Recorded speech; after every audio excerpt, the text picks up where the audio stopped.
본 말씀을 보면 약 서너 단락으로 말씀이 나눠져 있습니다. 그 중에 한 단락은 바로 바리새인들의 외식에 대한 말씀을 예수님께서 주신 것이죠. 외식이 뭔가요? 외식이란 뜻이 뭐죠? 오후에 저기 교회에 나가가지고 곰탕을 한번 먹어볼까? 다음에 그게 외식인가요? 자, 오늘 본문에 말씀하고 있는 바리새인들의 외식은 뭘까요? 한번 생각해 보자고요. 저만 하지 말고. 겉과 속이 다르다. 자, 또 뭘까요? 보여주기 위한 보여주기 위한 거. 네. 또요? 누구요?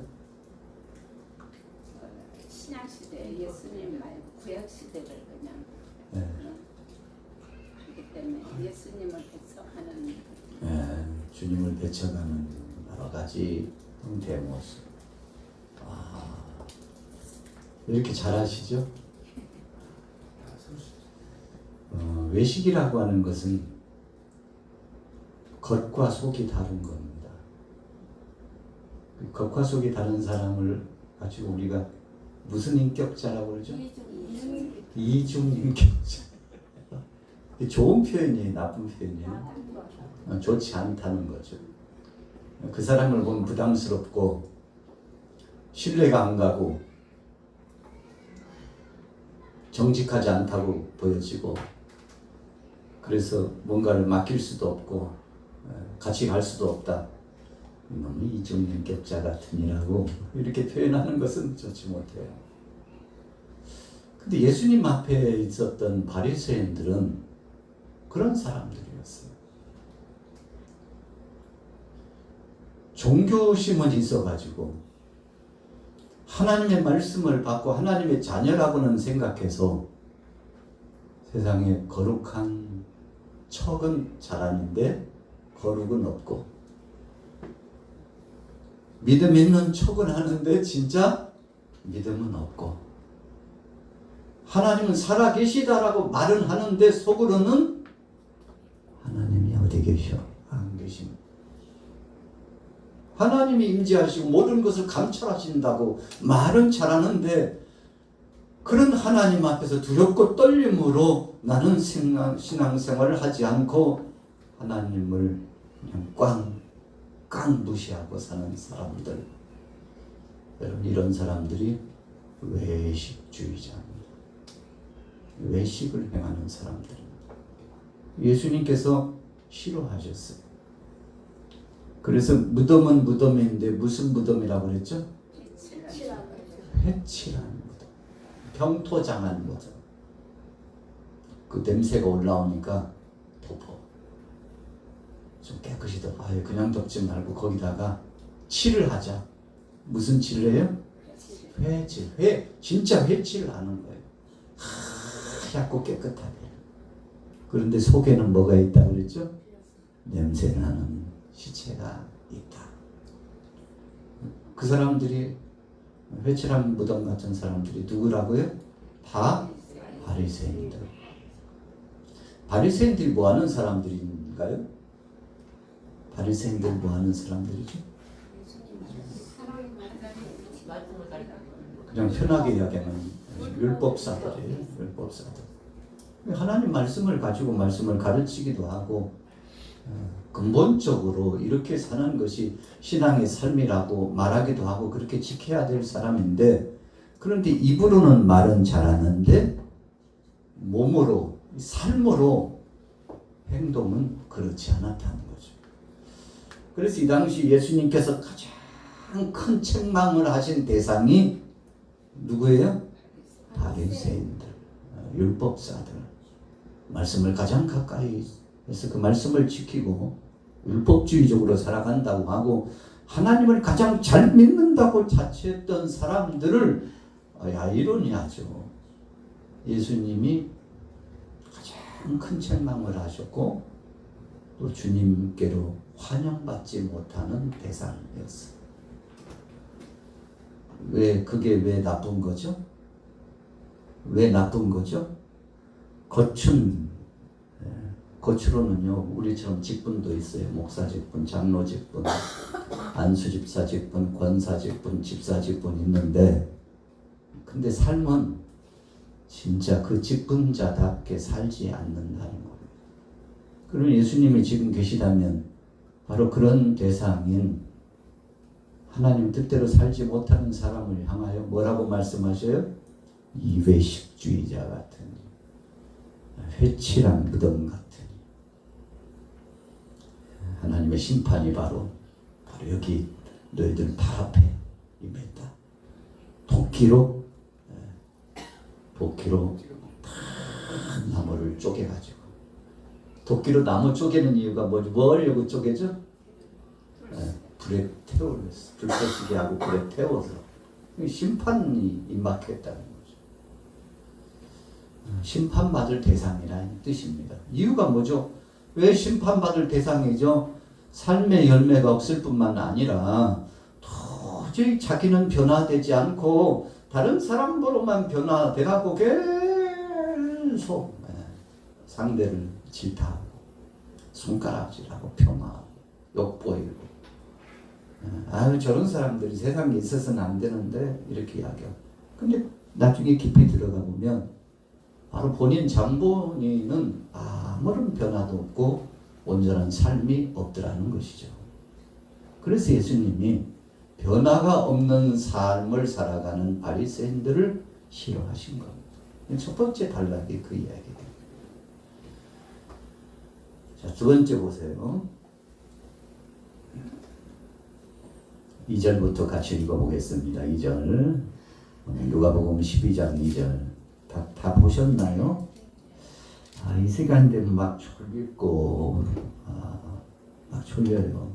몸이 너곤하고 막 아무것도 하기 싫고 나 건드리지 마 다쳐 하고 막 아무것도 하기 싫은 막 이런 우울감과 무기력증이 막 올 수 있는 시간이 밥 먹고 나면 그걸 밥 먹고 나면 저도 언젠가 말씀드렸잖아요. 강사님이 오셔가지고 말씀 전해서 저도 앉아있고 보니까 이게 왜 입에서 이런 소리가 자꾸 왜 하품이 자꾸 나지 왜 녹을나지 집중이 왜 안 되지 힘든 자리예요. 그럼에도 불구하고 여러분들은 집중하려고 애를 쓰고 있잖아요. 대단한 분들입니다. 우리 옆 사람을 나눠보겠습니다. 당신은 대단한 사람입니다. 대단해요. 그러면 또 이렇게 대답해야 돼요. 인자 알았어? 인자 알았냐고? 그건 아닌 것 같아요. 대단한 분들입니다. 앞에서 설교만 하다가 진짜 앉아서 설교 들어보면 앉아있는 것이 기적이구나. 내가 왜 그걸 몰랐을까? 목사님 알면 좀 빨리 끝내요. 아유 진짜. 두 번째요. 두 번째 보세요. 감추인 것이 드러나지 않을 것이 없고 숨긴 것이 알려지지 않을 것이 없나니 이 말씀의 의미는 뭘까요? 한번 생각해 보자고요. 말씀의 의미가 뭐죠? 진실은 드러난다. 비밀은 없다. 성경 학자들 같아요. 주님 앞에서 다 드러나게 된다는 겁니다. 그래서 우리가 사람들 앞에서도 잘해야 되겠지만 누구 앞에서요? 하나님 앞에서도 잘해야 돼요. 사람들 앞에서 잘하는 것이 사람들 앞에서 잘하려고 하는 것이 힘들어요. 하나님 앞에서 잘하려고 하는 것이 힘들어요. 둘 다. 여러분 무엇이 정답이다 이렇게 꼭 집어 말할 수는 없지만 중요한 것은 우리가 거룩한 부담을 갖고 살아야 된다는 겁니다. 왜요? 하나님이 다 보고 계시니까. 사람은 속일 수 있을지 몰라도 하나님은 속일 수 없으니까. 지금 1절의 말씀을 연장해서 계속 말씀을 주신 거예요. 자, 3절 읽어볼게요. 시작. 이러므로 너희가 어두운 데서 말한 모든 것이 광명한 데서 들리고 너희가 골방에서 귀에 대고 말한 것이 지붕 위에서 전파되리라. 자, 이 3절 말씀도 결국은 어떻게 된다는 거죠? 체크된다는 겁니다. 그래서 세상에 비밀은 없다. 비밀은 없다. 여러분 아무리 숨기려고 해도요. 들추다 보면 다 드러나요. 들추다 보면 다 드러나요. 비밀은 없습니다. 자, 그 다음에 4절, 5절 읽어볼게요. 시작. 내가 친구를 너희에게 말하노니 몸을 죽이고 그 후에는 능히 더 못하는 자들을 두려워하지 말라. 마땅히 두려워할 자를 내가 너희에게 보이리니 곧 죽인 후에 또한 지옥에 던져넣는 권세 있는 그를 두려워하라. 내가 참으로 너희에게 이르노니 그를 두려워하라. 사람을 죽였어요. 그런데 죄도 없는데 잡아가지고 죄명을 씌워가지고 죽였어요. 그런 일 많잖아요. 재판관이 바른 재판을 잘 제대로 판결을 했으면 제대로 증인도 세우고 또 변호사가 이야기하는 말 귀담아 듣고 검사의 말도 들어야 되지만 한쪽 말만 들으면 안 돼요. 재판관은 양쪽 말을 다 들어봐야 돼요. 그리고 또 검증해야 돼요. 제 양반이 증인으로 나왔는데 신빙성이 있는지 진실성이 있는지 체크해 봐야 돼요. 판결을 내리기 전에 할 수 있는 한 자료와 파악할 수 있는 여러 가지 통로를 다 열어놓고 확인해가지고 진정한 진실이 뭔지를 판결해야 되는 것이 재판관입니다. 그런데 그렇게 하지 않고 법문에 의해서 정확하게 하지 않고 그 증거에 의해서 더 정말 면밀하게 따지고 그리고는 이 모양 저 모양 다 따져서 판결하지 않고 그냥 뇌물을 먹고 혹은 귀가 가려지고 눈이 가려지고 마음이 둔해져 가지고 잘못된 판단을 하면 억울하게 죽는 사람들 많잖아요. 전에도 말씀드렸습니다만 어떤 분이 아주 형도 그냥 형이 아니라 무기한 형을 받고 사람을 안 죽였는데 살인죄로 억울한 누명을 쓰고 감옥에 들어갔어요. 증거가 없는 게 아니에요. 다 있었어요. 그런데 증인까지 있었는데 그 증인이 진짜였어요? 가짜였어요? 가짜였다 이겁니다. 근데 너무 그럴듯해. 너무 그럴듯해. 그 증거가 확실한 것 같아. 이 나쁜 사람 어디서 하고 그래서 이 양반은 우리가 형을 내릴 수 있는 대로 최고형 요즘 뭐 사형은 없다고 그러니까 무기한 징역 마지막 순간에 재판에 판결이 내려지는 바로 그 시간에 막 통곡하며 울부짖으면서 나는 아니라고 나는 정말 사람 안 죽였다고 억울하다고 그렇게도 소용없어요. 그런데 20년 30년이 지나고 진범이 잡혔네. 어떻게 다른 거 조사하다가 이렇게 알게 된 건데 여죄를 추궁하다가 연달 몇 시에 어디서 그 누구시죠? 제가 죽였어요. 제가 죽였어요. 이 마당에 뭐 모든 것이 밝혀진 마당에 바이실 짓고 할게요. 다 털어놓게. 제 몫이 나오기 시작하는데 흉악한 흉악범이 제 몫이 드러나오는데 그 30년 전에 판결해가지고 옥살이라고 하는 그 사람의 그 살인죄가 그 사람이 아니고 진짜 범인이 있었다는 걸 알고는 무죄로 30년 지나고 무죄로 풀려나면 어떡하겠다는 거예요. 그 사람 인생이 어떻게 되는 거예요. 여러분 이렇게 억울하게 그러는 사람이 있는가 하면 막 눈물을 흘리고 통곡하고 가슴을 치면서 부흥이 막 일어나가지고 그런 사람들이 있는가 하면 당당하게 나는 사람 안 죽였어요. 사람들이 뭐라고 이야기했는지 몰라도 저분 하나님은 알고 계십니다. 할렐루야. 여러분 이것이 두려운 겁니다. 의연하게 그냥 옥살을 하는 겁니다. 그리고 사람들이 비아냥거리면서 조롱할 때 무슨 소리예요? 나는 안 죽였어. 누가 뭐라고 했는지는 몰라도 하나님은 알고 계셔. 의연하게 대처하는 사람이 있죠. 그럴 사람이 많지는 않아요.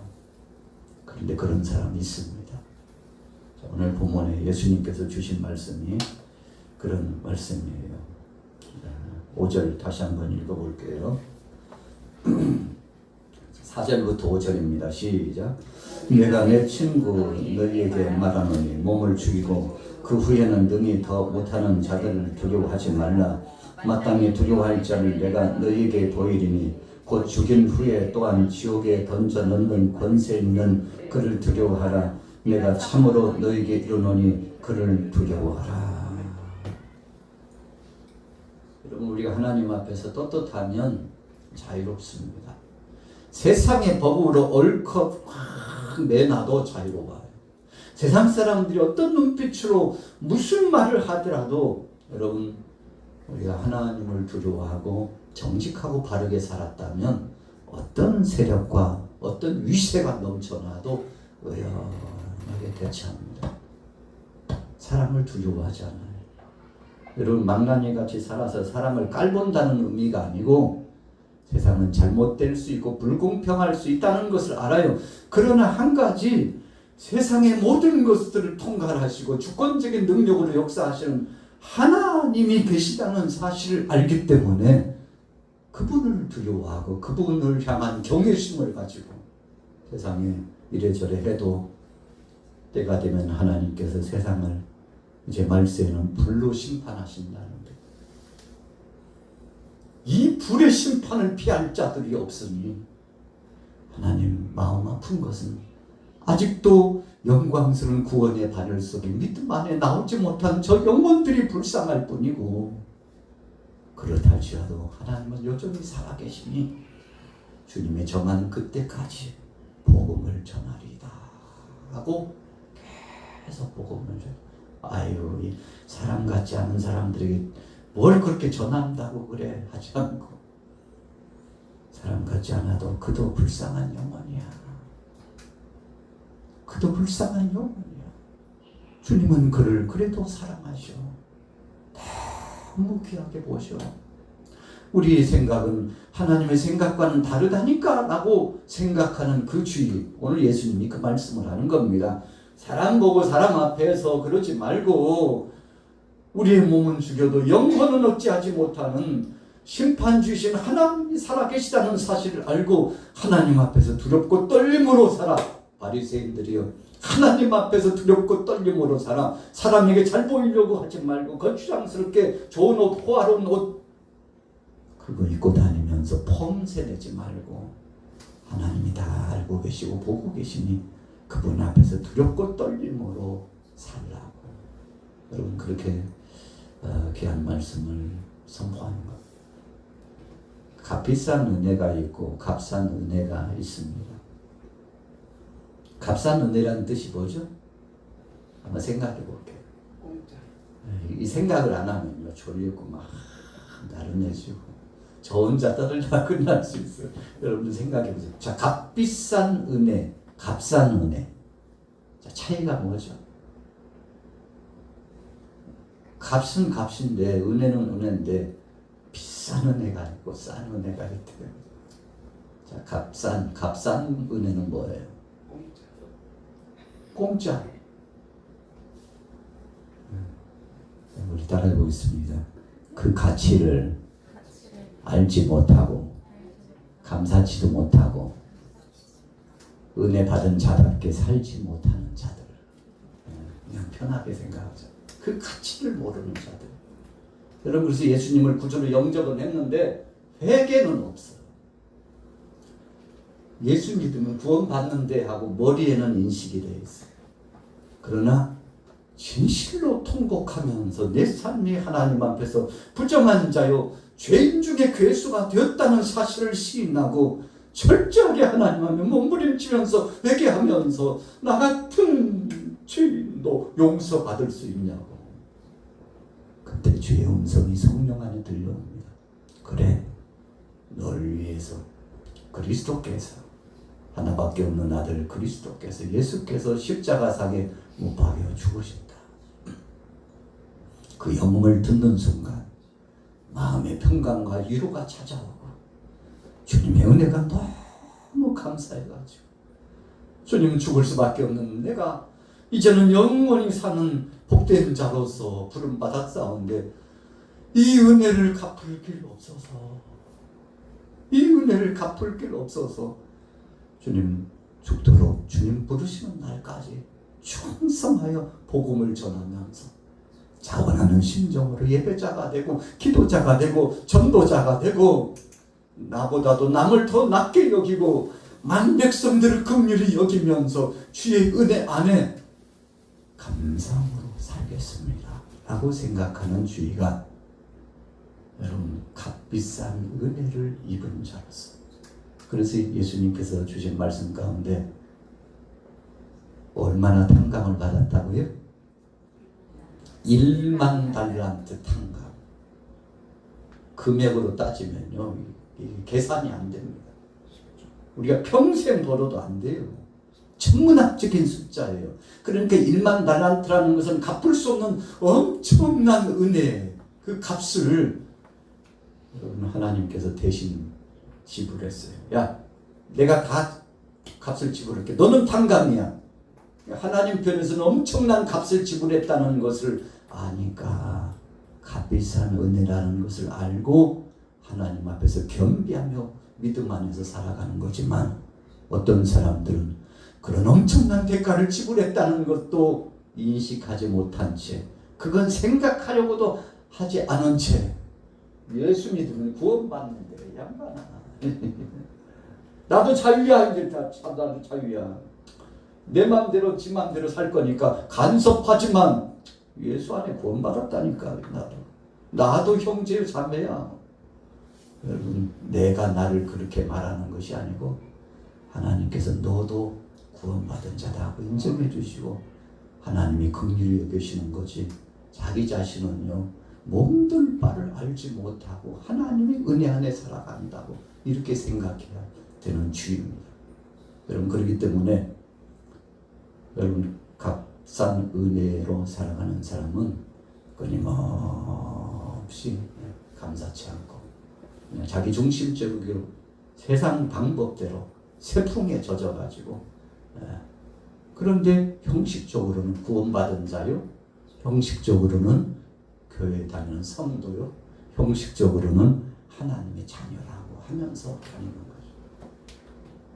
예수님께서 그래서 이런 사람들에 대해서 이런 말씀을 하셨어요. 주여 주여 하는 자마다 다 천국에 들어갈 것이 아니에요. 그 다음에 뭐죠? 네. 하나님 아버지의 뜻대로 행하는 자가 들어가리라. 여기서 행한다는 것은 뭐죠? 우리가 여러분 행위로서 의로움을 돌출시키는 자라는 뜻인가요? 아니에요.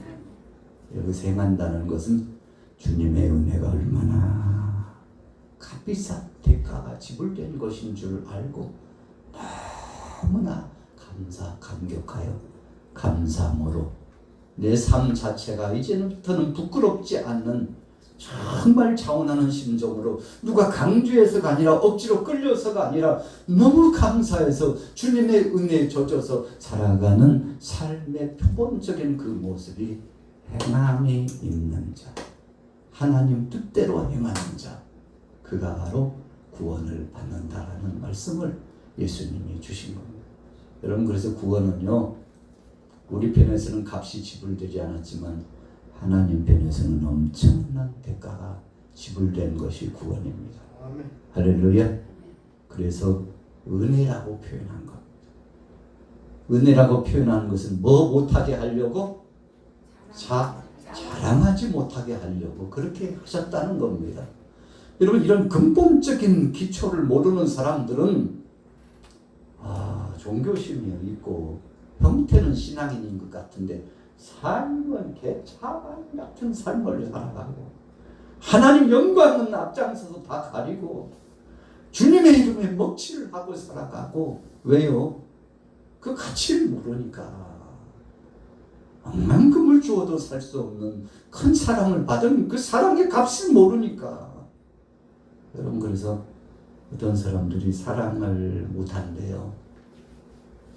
그래서 심리학자들이 연구를 해봤대요. 왜 저렇게 사랑을 못하고 이기적으로 살아갈까? 연구해보니까 문제가 하나 돌출됐는데, 뭐가 돌출됐어요? 사랑을 받아본 경험이 없더래요.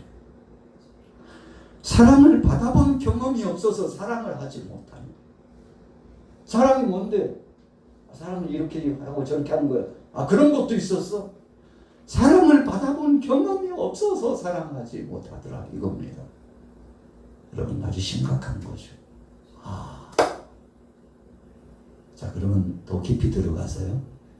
주님의 그 은혜와 사랑이 너무 감사하고 감격스러운 사람들은 그 은혜가 이 속에 흠뻑 젖어가지고 주님 영광을 위해서 헌신하고 봉사하고 충성하고 복음을 증거하고 이 모양 저 모양 나가서 섬김의 사역을 할 때 여러분 죽도록 충성하면서 섬기더라는 거죠. 어떤 대가를 바라지 않고 주님이 내게 주신 것에 비하면 내가 이렇게 주며 헌신하는 것은 비교도 할 수 없는 것이기 때문에 여러분 하나님 영광을 위해서 수고하고 헌신하더라는 겁니다. 여러분들은 어떤 주입니까? 장관이 나 둘 줬으니까 나는 둘만 줄 거야. 셋 줬구나. 좀 아까우니까 2개 반만 줄 거야. 이렇게 계산하면서 하는 것은 진정한 사랑이 아니라는 거죠. 사랑은 여러분 계산하지 않고 주는 것이 진정한 사랑이라는 거죠. 예수님이 오늘 누가복음 12장에서 바리새인들의 모습을 보면서 말은 잘하는데 삶은 변화가 없는 걸 보고 막 예수님 너무 마음 아픈 거예요. 그 영혼도 불쌍한 거예요. 그래서 사랑하니까 강력한 책망을 하죠. 오늘 너희들에게 심판이 임한다. 그러니까 정신을 차리라고 말씀한 거죠. 그래서 주신 말씀이 6절이에요. 읽어볼게요. 너희에게는 심지어 머리털까지도 다 세신 바 되었나니 두려워하지 말라. 너희는 많은 참새보다 더욱 귀하니라. 아멘. 이게 무슨 말씀이에요? 책망했다가 칭찬했다가 주님 지금 무슨 말씀을 하고 있는지 막 헷갈리는 것 같을 수 있는데 여러분 주님은 그러니까 그 의도성 자체에도 사랑으로 하신 겁니다. 바리새인이든 사두개인이든 제사장이든 로마의 사람들이든 유대인이든 이방인이든 할 것 없이 주님은 그 한 영혼을 불쌍히 여기면서 말씀을 시작한 겁니다. 우리가 어떤 때는 사람들을 오해하면 그렇게 이야기해요. 무슨 의도야? 그렇게 말하는 의도가 뭐야? 의도 뭐냐고? 의도를 따져요. 그런데 오늘 예수님의 그 의도는 뭐였어요? 일부러 어떤 목적을 두고 괴롭히려고 하는 그런 게 아니고 순수하게 사랑으로 그들을 불쌍히 여기시는 마음으로 주신 겁니다. 여러분 그러니까 주님 앞에 나오는 사람은 다 거꾸러지고 변화가 되었죠. 여러분 예수님과 우리가 다른 점이 뭡니까? 우리는요 변덕스러워요. 우리는 온전치 못합니다. 여러분 솔직하게 여러분들은 다 그런 모습이에요. 누구는 조금 낫고 누구는 다르잖아. 아니에요. 따지고 들어가 보면 다 도토리 뭐제기요? 도토리 기저귀 도토리가 얼마나 작은지 요 정도 되나요? 제가 지금 여기서 이렇게 하니까 여러분들 얼마나 작게 보이나요? 도토리 요 정도 되거든요. 좀 커도 요 정도 1cm 될 수 있는 게 많잖아요. 근데 도토리들 쫙 높은 도토리들이 막 이야기를 해요. 야야 내가 더 커 임마 이 자식. 여기서 까불고 있어. 내가 더 크다니까. 그럼 옆에 있는 도토리가 막 질세라. 아니라고. 우리 한번 키 재볼까 하니까 물끄러미 이렇게 도토리들을 쳐다보고 있는 사람들이 웃을까요 안 웃을까요? 웃어요. 이유가 뭐예요? 아이고 키가 다 비슷비슷한데 서로 키 크다고 막 싸움 박치를 하고 막 피 터지게 싸우고 있는 모습을 보고 한마디 툭 던졌죠. 야 도토리들아 키 잴 거 뭐 있어? 다 똑같은데 기준이 다 똑같은데 뭐 옆에 봐 다 어깨선이 비슷한데 뭐 그런 얘기를 하는 거죠. 여러분 우리 주님은 정말 사랑으로 오늘 본 말씀을 주신 겁니다. 어떤 사람은요 이 말씀을 읽으면서 막 뭐 이런저런 이야기를 막 확 섞어가지고 할 수 있는데 그러나 더 깊이 들어가 보면 주님의 사랑을 말씀하는 거예요. 하나님이 다 알고 계시고 하나님이 당신과 같은 사람도 지금 기다리고 계시는데 빨리 돌아와 이렇게 말씀하시는 거예요. 결론 내려볼게요. 그래서 이렇게 말씀을 주신 거죠. 8절부터 시작. 내가 또한 너희에게 말하노니 누구든지 사람 앞에서 나를 시인하면 인자도 하나님의 사자들 앞에서 그를 시인할 것이요 사람 앞에서 나를 부인하는 자는 하나님의 사자들 앞에서 부인을 당하리라. 누구든지 말로 인자를 거역하면 사하심을 받으려니와 성령을 모독하는 자는 사하심을 받지 못하리라. 사람이 너희를 회당이나 위정자나 권세 있는 자 앞에 끌려가거든 어떻게 무엇으로 대답하며 무엇으로 말할까 염려하지 말라. 마땅히 할 말을 성령이 곧 그때 너희에게 가르치시리라 하시니라. 예수님의 말씀을 거역하면 용서 받는다네요. 그런데 성령의 그 역사하심을 거역하면 용서 못 받는데요. 이게 무슨 뜻인가요? 그럼 예수님 말씀 순종 안 해도 되는 거야? 거역해도 된다 이거지? 진짜 이런 의미일까요? 근데 모순이잖아. 그런데 왜 성령을 거역하면 사하심을 못 받는다고 한 거야? 진짜 이해가 불가네. 무슨 뜻이야? 솔직하게 좀 상세하게 이야기 좀 해줘봐요. 제가 부모의 말씀을 여러 번 강론을 했는데요. 그냥 한마디로 말하면 이런 겁니다. 우리가 주님의 말씀을 한 번 들었을 때 흘릴 수 있어요. 두 번도 흘릴 수 있어요.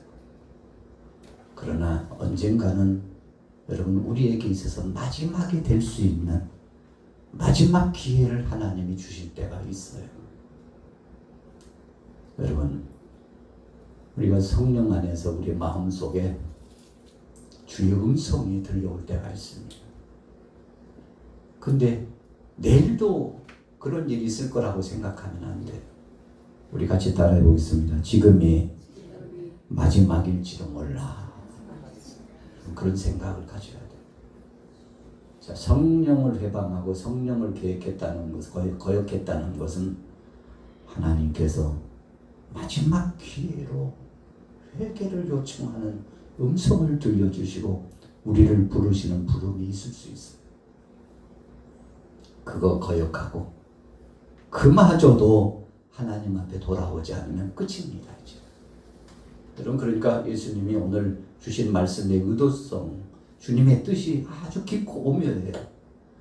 하나님께서 둘째 아들 탕자를 부르신 것과 같이 계속 부르시고 계시는데 그것이 유한하다는 것을 말씀하는 거예요. 항상 그렇지 않고 영원하지 않다는 겁니다. 언젠가는 끝이 있다는 것이고 기회가 두 번, 세 번 주어지고 더 이상은 기회가 없을 수 있는데 마지막 기회와 같은 그 기회를 놓친 사람들은 더 이상은 이제 용서받을 길이 없다는 아주 영적인 깊은 의미가 그 속에 포함되어 있는 겁니다.